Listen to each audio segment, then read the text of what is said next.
熄咗鬧鐘，又冇乜行程，日子突然變得慢又靜，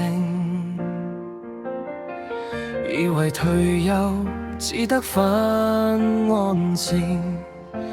主卻係心裏再點着回響。熒幕之前學習似個童真，每隻字句慢慢咁形容，點樣唱出你嗰份恩情，打低每個字都向你講感應。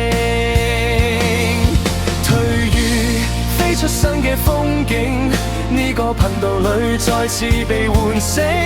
把你常被靈感化成歌聲回應，感恩能為你歌唱不聽退於，唔再怕老去身影，原來創作都係奉獻心聲，喺分享同聆聽中真心前行。主啊，多謝你俾我方向廣影，原來學習可以一生進行，原來成長不會因歲月停，每段旋律都寫出你姓名，讓我喺喜樂裏安心前進。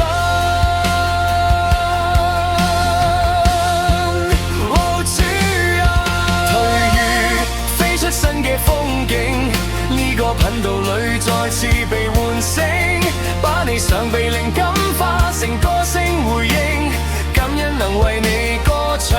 不聽退於，直到見你那天，我願一首一首寫低感恩詩篇，願每個縱喺迷路嘅人睇見，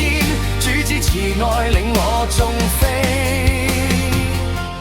越歲月。